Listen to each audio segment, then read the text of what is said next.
Olá, tudo bem com vocês? Espero que sim, eu sou a professora Érica. Estou com vocês nessa disciplina de Metodologia da Pesquisa Científica e nessa nossa 7ª aula iremos trabalhar a ABNT.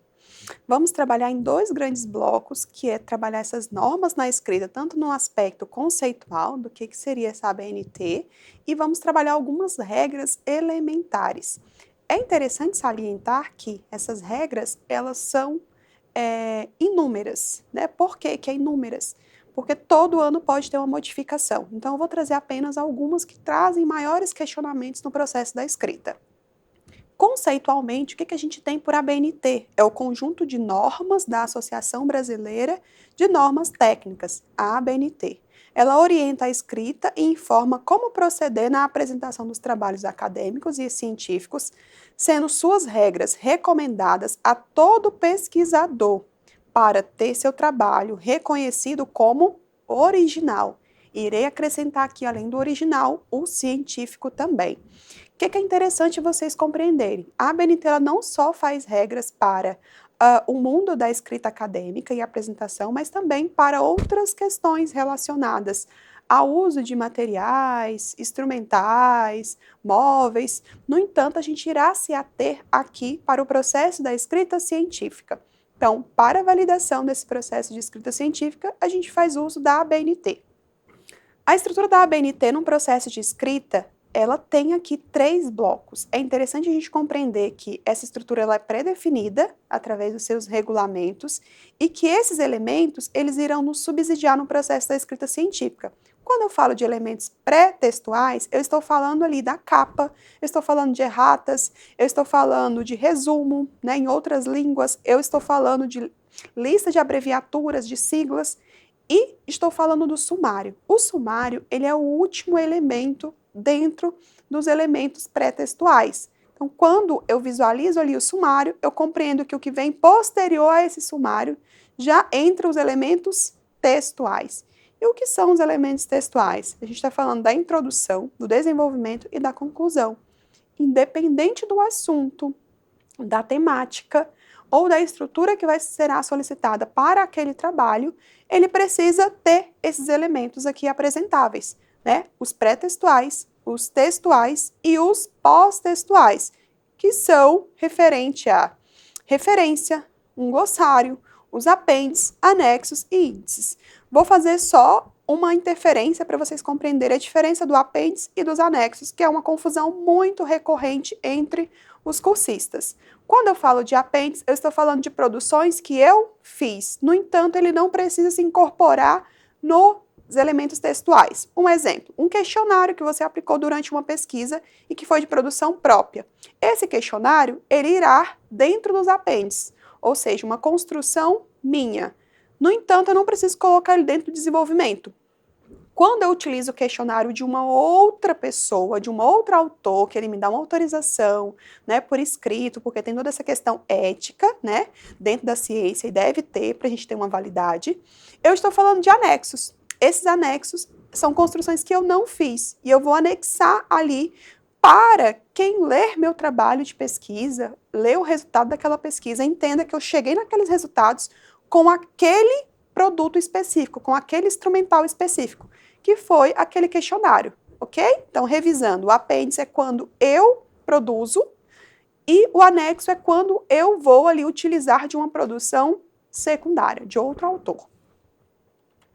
Dito isso, a gente precisa entender que para cada um daqueles elementos, a gente tem uma norma, né? A gente fala de uma folha que precisa ser um A4, a gente está falando de uma capa que precisa ter a estrutura já pré-existente dentro do manual. Esse manual vocês precisam consultar como uma bíblia, porque esse manual a gente não decora, mas toda vez que eu tiver uma dúvida sobre uma escrita, eu preciso consultar o manual e o manual atualizado.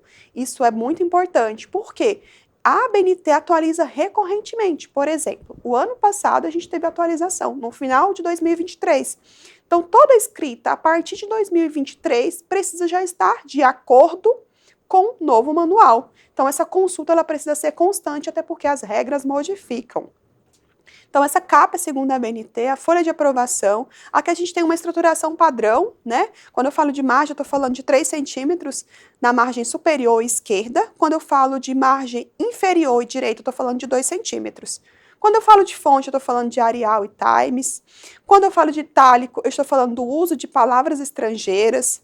Então, esse processo que vocês devem consultar, né? Cada caso específico, a gente tem uma padronização. Então, não é, professora, de acordo com o que eu quero fazer? Não, nem a letra. Todos os demais elementos, eles precisam estarem de acordo com a ABNT.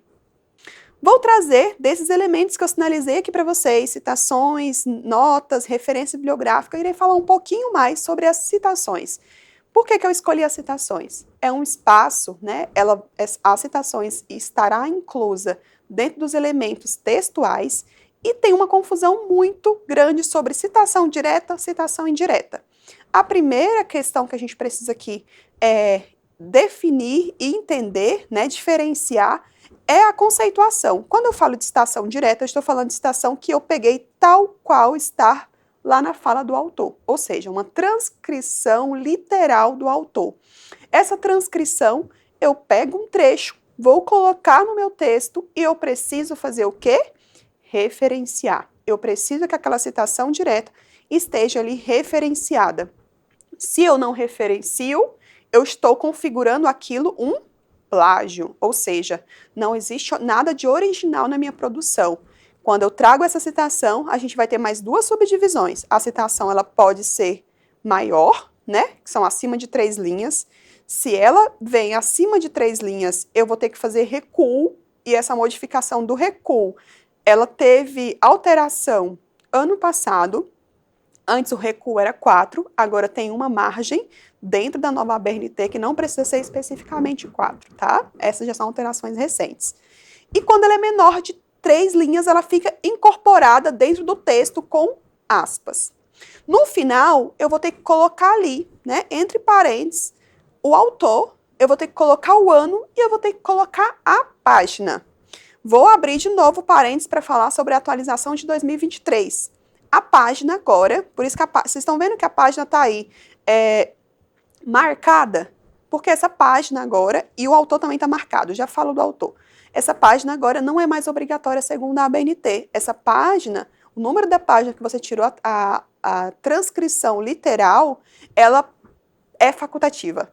Mas eu não posso, dentro de um texto, colocar a página em alguns parágrafos e outras não. Em outros não. Eu preciso sempre, ou coloco desde o começo, ou não coloco desde o começo do texto, certo? Então essa foi uma modificação recente. Sobre o autor, que antes o autor tinha que vir com o nome em caixa alta, segundo a ABNT, até 2023. A partir do ano passado, a alteração agora é que só a primeira letra vai em caixa alta, o restante é comum, tá? Então essa alteração já está valendo, o autor ele precisa vir apenas com a primeira letra em caixa alta. Isso é sobre a citação direta. Referente à citação indireta, o que a gente tem aqui? A conceituação é quando eu faço uma leitura. Lembra do processo de leitura? Eu leio e trago a minha interpretação sobre aquele assunto que o autor disse.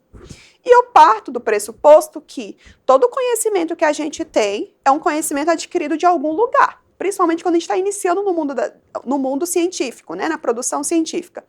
Se eu estou trazendo uma afirmação que existe uma baixa efetividade da segurança pública no município de Palmas e uma alta efetividade no estado do Tocantins, eu estou falando com base em qual dado? Em qual autor? Essa afirmação eu preciso referenciar. Professora, mas eu coloquei com as minhas palavras. Isso é uma citação indireta. Mas da onde você tirou essa informação? Da onde que você conseguiu construir essa informação?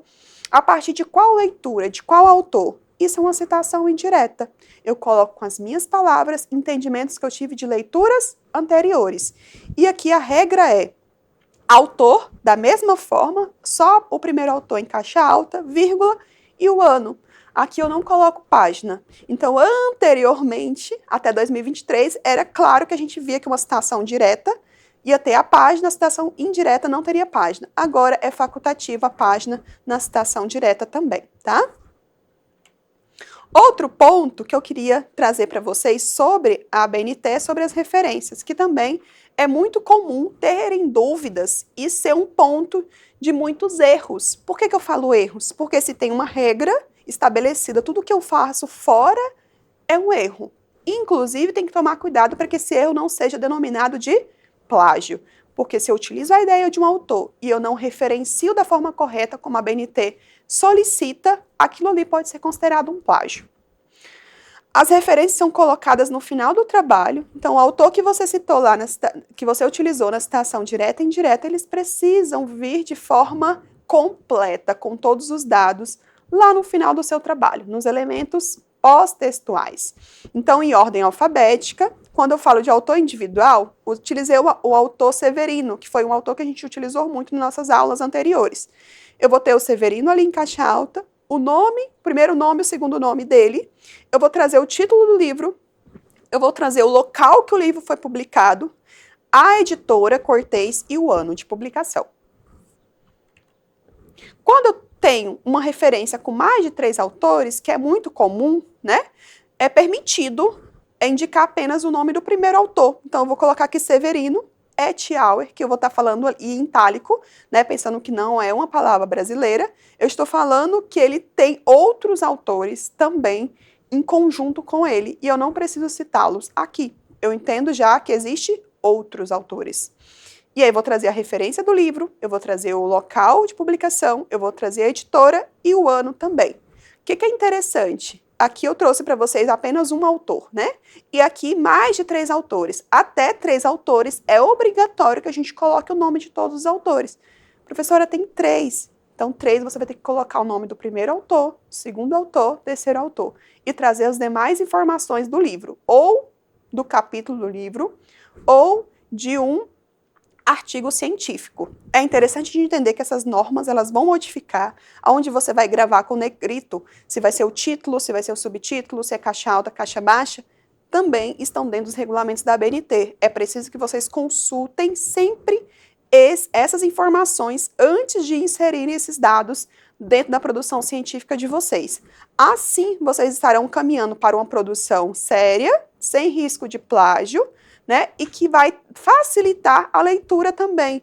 Por que isso é importante? Para além das regras e normas. Quando vocês citam o autor Severino lá numa citação indireta, e eu como leitora, estudiosa, atenta, eu quero também ler esse autor. E aonde eu vou achar as informações? Então, se eu vejo que ele está no seu texto, nos elementos textuais, eu vou ter que ir lá nas referências, e nas referências eu consigo localizar. Aonde eu posso, se for um site também, você precisa colocar ali o link do site, né? Se for um artigo digital, ou um livro digital, um e-book, aonde eu consigo localizar esse texto? Onde eu consigo localizar esse livro? Você está me trazendo a informação de onde você retirou aquela informação, além do nome do autor, porque um autor pode ter várias publicações. Então, as referências, para além das regras que precisa ser seguida para verificar o seu trabalho com uma seriedade, ela também contribui para o processo de ganho de conhecimento. Ela também contribui para que outros pesquisadores possam, para além do seu texto, buscar novas fontes de dados e de conhecimentos através das suas referências organizadas e referenciadas da forma completa. Porque se eu coloco só o nome do autor e o ano, eu também não consigo achar ali o nome da obra. E o nome da obra precisa aparecer. A próxima aula a gente se encontra no Meet. Aqui algumas referências que a gente utilizou. Muito obrigada e bons estudos!